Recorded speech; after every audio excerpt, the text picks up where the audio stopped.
नमस्कार, आप देख रहे हैं कमोडिटी कॉल। और अगर आपने एग्री या नॉन एग्री कमोडिटीज में कोई ट्रेड लिया है या फिर किसी कमोडिटी में फिजिकल पोजीशन लेना चाहते हैं तो आप या फिर आप नए निवेशक हैं या किसान हैं या फिर ट्रेडर, कमोडिटी मार्केट में सीएनबीसी आवाज के साथ बनाइए आप स्ट्रैटेजी। व्हाट्सएप नंबर हमारा नोट कर लीजिए 7045220000। यहाँ अपने क्वेश्चन भेज सकते हैं। आपके सवालों पर हमारे एक्सपर्ट्स शो में जवाब देंगे। और आपका ये पसंदीदा show commodity call Facebook Twitter पर लाइव भी है, तो आप वहाँ भी देख सकते हैं। सोशल मीडिया प्लेटफॉर्म्स के थ्रू भी हमारे साथ कनेक्ट कर सकते हैं और अपने सवाल भी भेज सकते हैं। तो चलिए शुरुआत करते हैं कमोडिटी कॉल की, लेकिन सबसे पहले हेडलाइंस।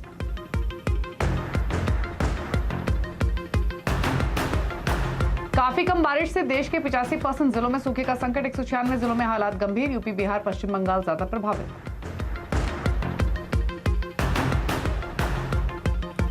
सूखे के हालात से धान की बुआई पिछड़ी। सरकार ने पिछले 2 हफ्ते से जारी नहीं किए धान की बुआई के आंकड़े। दालों की बुआई भी पीछे। अरहर और उड़द दाल के भाव भी बढ़े।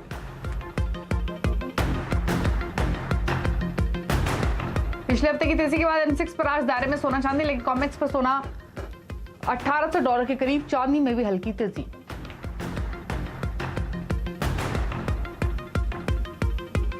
पिछले हफ्ते की तेजी के बाद फिर ठंडा पड़ा कच्चा तेल। ब्रेंट का भाव $102 पर फिसला। उत्पादन बढ़ने की संभावना से बना दबाव। 3 अगस्त को होने वाली ओपेक की बैठक पर निवेशकों की नजर। यूएस इकोनॉमी में दबाव और चीन में फिर से कोरोना के केस बढ़ने से बेस मेटल्स पर दबाव। लगातार चौथे महीने कॉपर कीमतों में गिरावट। स्टील, जिंक और एल्यूमीनियम पर भी दबाव।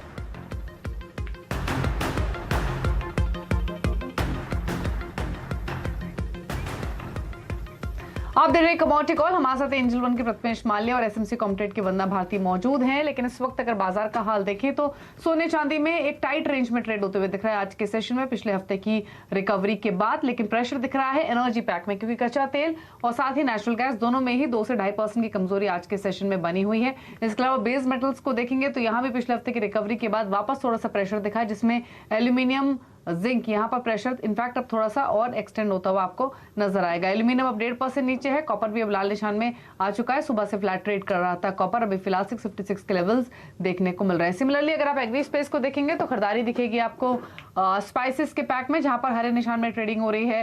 टर्मरिक, कोरिएंडर और जीरे में। इसके अलावा गौर पैक में सॉफ्टनेस बनी हुई है। Cotton, castor, cotton seed oil के यहाँ भी लाल निशान में ही कारोबार आज के सत्र में हो रहा है। तो फिलहाल ये तो है प्राइस के हिसाब से एक्शन कमोडिटी बाजार में, लेकिन स्ट्रैटेजीज क्या होनी चाहिए इस पर करते हैं बातचीत अपने मेहमानों से। प्रथमेश नमस्कार, स्वागत है आपका। बताइए आपके टॉपिक्स क्या हैं अभी।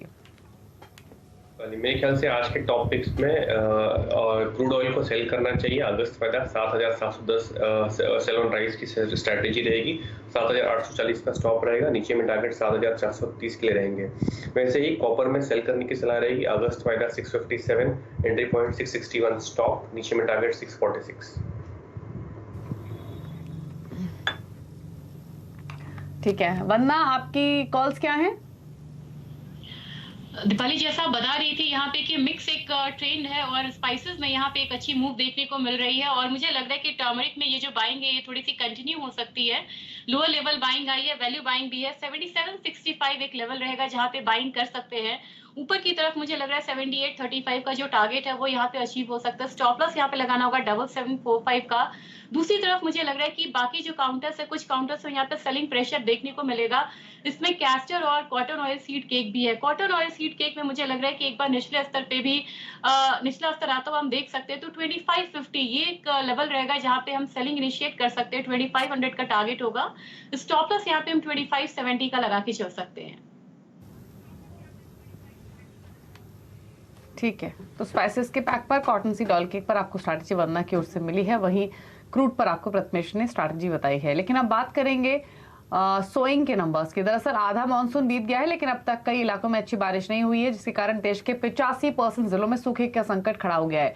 खरीफ सीजन की मुख्य फसल धान की बुआई भी काफी पिछड़ गई है। हालांकि सरकार ने पिछले 2 हफ्ते से धान की बुआई के आंकड़े भी जारी करना बंद कर दिया है। हालांकि कुछ रिपोर्ट के मुताबिक देश में धान की बुआई करीब 13% पीछे चल रही है। पूरी खबर असीम से पूछ लेते हैं। असीम, देश के 85% जिलों में सूखे के हालात हैं। सरकार ने धान की बुआई के आंकड़े जारी बंद कर दिए हैं करने। आखिरकार इसके पीछे कारण क्या है और अभी तक की रिपोर्ट क्या इंडिकेट कर रही है? देखिए, सही कहा आपने। 660 जिलों के अंदर सूखे के हालात जो हैं बने हैं, और खासतौर पे कि 4 जो राज्य हैं जिनके अंदर की 40% से कम, ज़्यादा 40 से 50% बारिश जो कम हुई है। इसमें उत्तर प्रदेश है, बिहार है, पश्चिम बंगाल है, झारखंड है। यहाँ पे 40 से लेकर के 50% तक बारिश जो है कम हुई है, और इसकी वजह से धान की जो फसल है उसमें उसकी बुआई में काफ़ी पिछड़ गया। बाकी फसलों को काफ़ी, जैसे दालों की फसल है या तिलहन है, उसमें काफ़ी ग्रोथ जो है वो देखने को मिली है, लेकिन धान की फसल करीबन 13% के आसपास जो है वो पिछड़ी है। इसको देखते हुए सरकार ने डाटा जो है वो भी जारी करना जो है बंद कर दिया है। 2 हफ्तों से सरकार इसको लेकर के डाटा जो है जारी नहीं करी। हमने सरकार से जब बात की तो सरकार का कहना था कि अभी डाटा जो है वो कलेक्ट किया जा रहा है, जब भी डाटा जो सही आएगा तब ये डाटा जो है दिया जाएगा। लेकिन हकीकत यही है कि इन जिलों के अंदर जो बुआई के ऊपर काफ़ी असर जो है वो पड़ा। इसमें उत्तर प्रदेश के भी जिले हैं, झारखंड के हैं, बिहार के और पश्चिम बंगाल के। और आने वाले दिनों में अगर मौसम की ऐसी स्थिति जो है, बारिश की स्थिति अगर सुधरती नहीं है तो इसके हालात जो है और ज़्यादा खराब जो हो सकते हैं। ठीक है। इसके अलावा असीम, आईएमडी की ओर से भी आज प्रेस कॉन्फ्रेंस अवेटेड है मॉनसून की डिटेल्स को लेकर। वो कब तक एक्सपेक्ट करनी चाहिए और उस बारे में कोई डिटेल्स फिलहाल?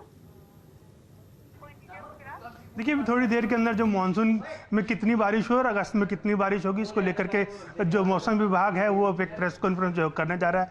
डिटेल्स देगा कि किस तरह से मानसून की प्रोग्रेस जो है हुई। हालांकि मौसम विभाग ने इस साल मानसून जो है सामान्य रहने का अनुमान जो है वो जताया था, लेकिन कई अगर मैं राज्यों की बात करूं जहां पर अभी भी डेफिशिएंसी जो है वो देखने को मिल रही है और जिसके चलते जो है बुआई जो है वो भी पिछड़ रही है, तो देखना होगा कि मौसम विभाग किस तरह का डेटा जो है वो जारी करता है। क्योंकि मौसम विभाग ने कहा था कि मानसून इस बार पूरी तरह से सामान्य रहेगा, लेकिन उसके बावजूद कई राज्यों के अंदर अभी भी बारिश में डेफिशिएंसी जो है वो देखी जा रही है। अगर मैं जून महीने की बात करूँ तो जून में करीबन 10% के आसपास डेफिशिएंसी जो है वो देखी गई थी।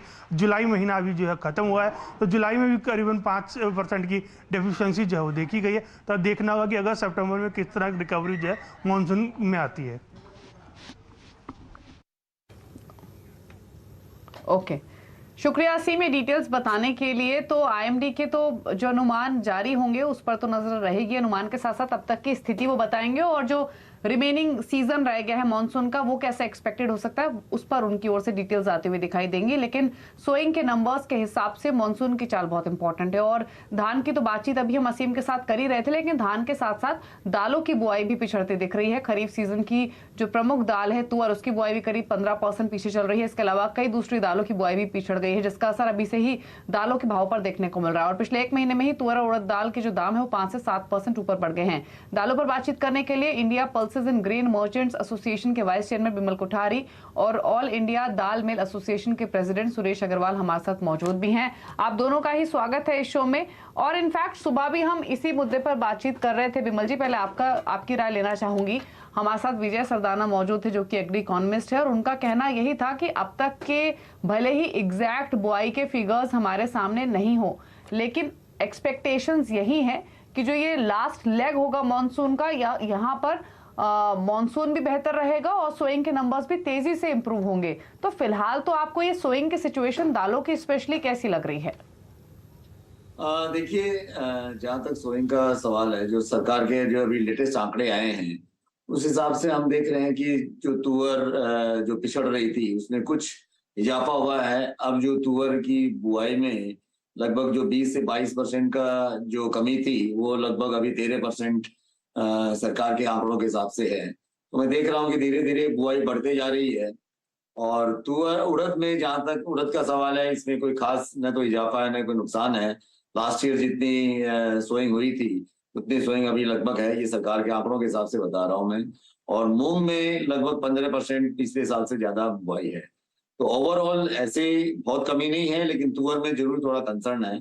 और इसकी वजह से लास्ट कुछ दिनों में तुअर के और उड़द के दाम भी बढ़े हैं। लेकिन आपको मैं एक बात बताना चाहता हूँ कि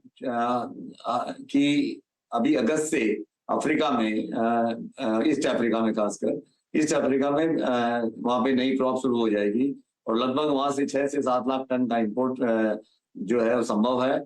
और सरकार ने इस बार 31 मार्च 2023 तक इम्पोर्ट पॉलिसी को पूरा खुला कर दिया है। ये अंडर ओजीएल है, इसके अंदर में ये खुला आयात हो सकता है। तो मैं समझता हूँ ये एक काफी हमारे लिए एक अच्छी बात है कि अगर थोड़ा बुआई में अगर कोई जो असर आएगा तो जो हमारा इंपोर्ट जो सरकार ने जो आयात पॉलिसी जो सरकार ने निर्धारित की है उससे वो इंपोर्ट हो सकेगा और मैं समझता हूँ कि प्राइस स्टेबलाइज हो जाएंगे। अभी जरूर कुछ दाम बढ़े हैं क्योंकि अफ्रीका की क्रॉप अभी तक आनी शुरू नहीं हुई है। अफ्रीका के जो शिपमेंट्स हैं अभी क्रॉप इस महीने में वहाँ पे हार्वेस्ट होगी और कुछ जगह हार्वेस्ट होना शुरू हो गया है और में पीक जो अराइवल्स हैं, पीक जो शिपमेंट्स हैं वो शिपमेंट में शुरू हो जाए सितंबर महीने में शुरू हो जाएंगे। तो हम देखेंगे कि सितंबर की 15 सितंबर से 20 सितंबर के बाद में और अक्टूबर में यहाँ पे काफी अराइवल ईस्ट अफ्रीका से होगी। उस समय हमारे फेस्टिवल पीरियड भी हैं, तो मैं समझता हूँ कि फेस्टिवल पीरियड में सप्लाई जो है आयात से बराबर बनी रहेगी। और हाँ, ये जरूर है कि इस बार तुअर में थोड़ा कंसर्न लग रहा है। हमारे ट्रेड सोर्सेज भी बता रहे हैं कि तुअर की बुआई में कमी है, इसीलिए कुछ दाम जो है वो अभी बढ़े हैं, लेकिन मैं समझता हूँ कि आयात से ये दाम स्टेबलाइज हो जाएंगे। ओके, सुरेश अग्रवाल भी हमारे साथ बने हुए हैं। सुरेश जी, अगर हम दालों की सप्लाई साइड पर फिलहाल की स्थिति देखें तो वो कैसी नजर आ रही है? सोइंग के नंबर्स को लेकर तो थोड़ी सी चिंता जरूर है, हालांकि अभी भी टाइम है क्लियर पिक्चर सामने आने में, लेकिन जैसे विमल जी ने भी कहा कि तुअर को लेकर थोड़ी सी चिंता जरूर है, लेकिन इंपोर्ट्स बढ़ेंगे इसकी प्रोबेबिलिटी भी नजर आ रही है अफ्रीकन मार्केट से स्पेशली। आप कैसे सप्लाई साइड पर फिलहाल स्थिति देख रहे हैं? नहीं, सप्लाई में तो कोई दिक्कत नहीं है। अभी निरंतर दाल इंडस्ट्रीज और व्यापारी आम जनता को दालें सप्लाई कर रहे हैं और सरकार के पास भी देखा जाए तो चने का, मूंग का, तुअर का काफी स्टॉक है। पिछले 2 साल से काफी माल रखा हुआ है, बम्पर स्टॉक है। और इस बार हम देखते हैं कि लगभग 25 लाख मैट्रिक टन सरकार ने चने का स्टॉक किया है। तो सप्लाई में कहीं दिक्कत नहीं, दिक्कत उत्पादन में है, मानसून के कारण है। कई जिले में मानसून नहीं है, उसके कारण भी बाजार बढ़ रहा है और कई जिले में अधिक मानसून है, उसमें फसल नुकसान हो रही। हम अगर अध्ययन करें तो राजस्थान, महाराष्ट्र, मध्य प्रदेश में जो मानसून जून में होना था वो जून के बजाय जुलाई में बहुत तेजी से हुआ, तो जो जून में आना चाहिए वो तो नहीं आया और जो जुलाई में आया है वो ज्यादा अधिक आने से भी कुछ नुकसान कर रहा है। अब इस समय देखा जाए तो व्यापारी के पास में, दाल इंडस्ट्रीज के पास भी इतना स्टॉक जो होना चाहिए उसमें भी कमी आई है। पर जब तक मानसून अगस्त में अच्छा नहीं आता तब तक आगे कोई बाजार नीचे दबे इसकी संभावना कम है। बाजार में कुछ भी, जब फसल नहीं आती देश में, उत्पादन नहीं होता, बारिश नहीं होती, तो लाजमी सीधा सीधा मार्केट रेट बढ़ता है और सरकार को उसका विकल्प के रूप में यही चुनना पड़ता है कि इंडिया के बाहर से आयात करना चाहिए और अधिक से अधिक जल्दी करना चाहिए। और ये सरकार को कहा है। मैंने अभी महीने भर पहले भी मेरी मीटिंग हुई थी दिल्ली में, तब उनसे कहा था कि आप तुअर और उड़द काफी मंगाए। हम देखें अगर बाहर से उड़द तुअर आएंगे तो सप्लाई और गैप में थोड़ा सा कंट्रोल आएगा। ठीक है, थोड़ी दाल में कीमतें आई है मगर समर्थन मूल्य के। तो सुरेश जी एक चीज बताइए, बिल्कुल सरकार को कदम क्या उठाने चाहिए वो तो इम्पोर्टेंट है ही, लेकिन मैं एक चीज और जानना चाहती हूँ। आपने कहा कि भाव क्यों बढ़े हैं या कब बढ़ते हैं, अब मुझे ये बताइए कि भाव, जैसे विमल जी भी कह रहे थे कि बहुत ज्यादा यहाँ से ऊपर जाएंगे इसके चांस नहीं लग रहे हैं, स्टेबल होने चाहिए, तो अभी भाव को लेकर क्या स्थिति दिख रही है सुरेश जी? तुअर की स्थिति बहुत भिन्न है। अगर यहाँ की फसल अच्छी आ जाती, जिम्बाब्वे, मलावी, केन्या, ये फसल अच्छी आ जाती और समय से इंडिया है, सबसे महत्वपूर्ण बात है कि वहाँ उत्पादन सही हो और वो भारत में जल्दी आए तो उसका लाभ बढ़ती हुई कीमतों को रोका जा सकता है। मगर ये मौसम पर डिपेंड है और इसमें आज भी 2 महीने पहले कहना जल्दबाजी होगी। तो तुअर में जरूर दिक्कत है, बाकी उड़द में तो हमारे यहाँ अधिक बारिश से नुकसान हुआ है। सरकार को पहला कदम ये करना चाहिए कि देश के बाहर जो तुअर है उसको अधिक से अधिक जल्दी आना चाहिए। सरकार ने फ्री कर रखा है, हमने ये देखा है कि पूरा फ्री उड़द भी आ रहा है बर्मा से।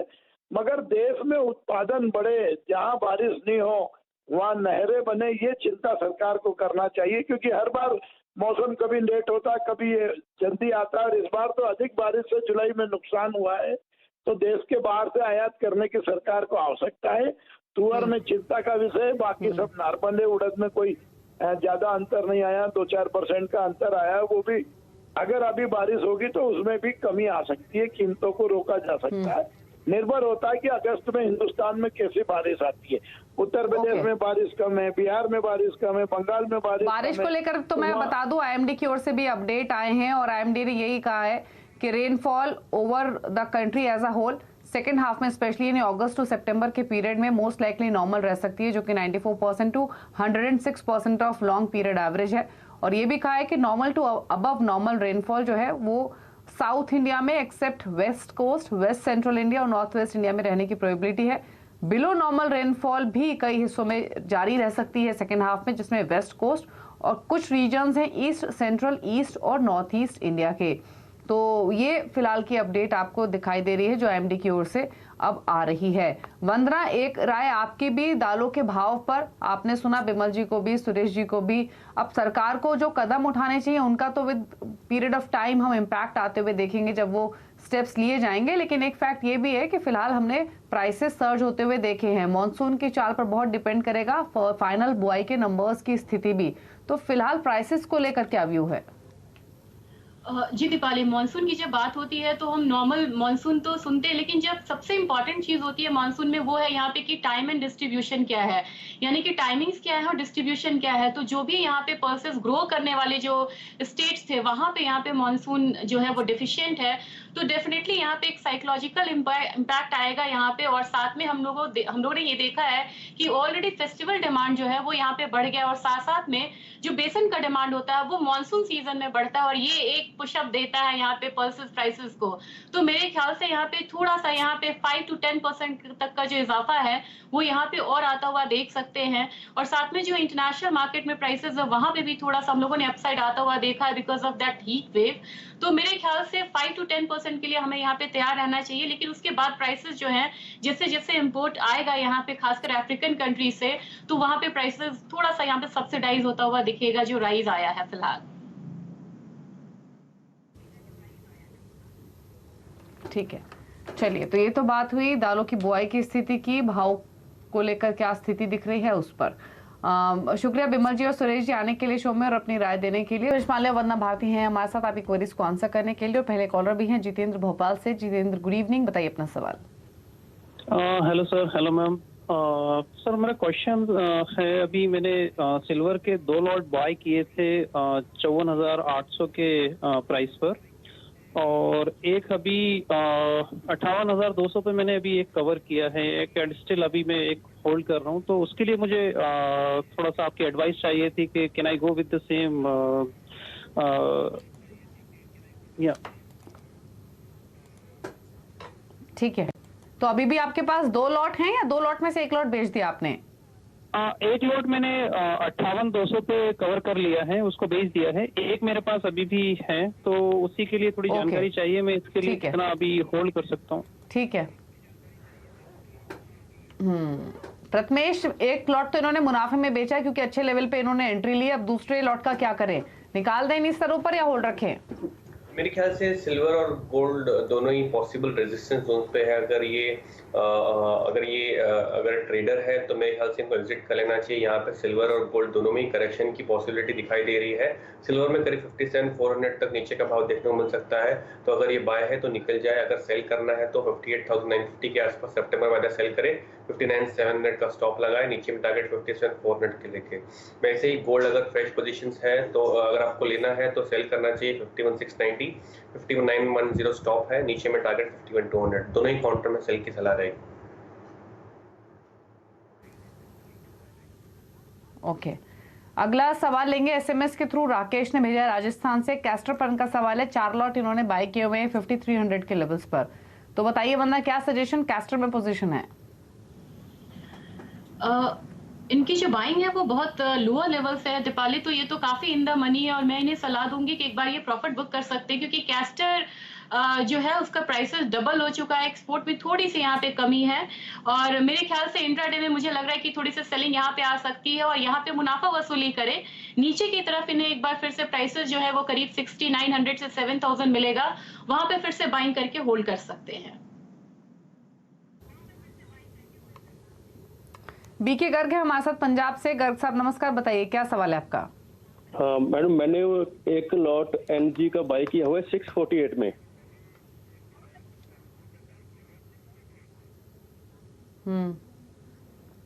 ओके, तो 648 में आपने बाय किया नेशनल गैस का 1 लॉट, और आज तो 2.5% नीचे है, तो पूछ लेते हैं कि कोई रिकवरी बनेगी या फिर नहीं इसमें। तो नेशनल गैस पर बताइए प्रथमेश, क्या सजेशन होगा?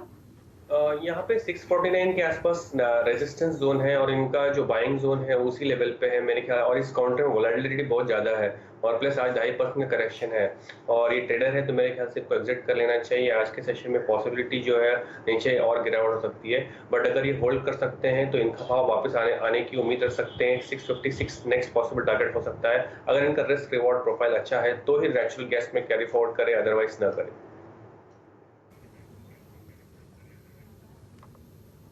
ओके चलिए ठीक है, तो ये स्ट्रैटेजी आपको मिली है। नेशनल गैस में 634 पर ट्रेड कर रहा है, अगर इस ले सकते हैं तो ही होल्ड कीजिए। लेवल्स आपको प्रत्युष बताए हैं।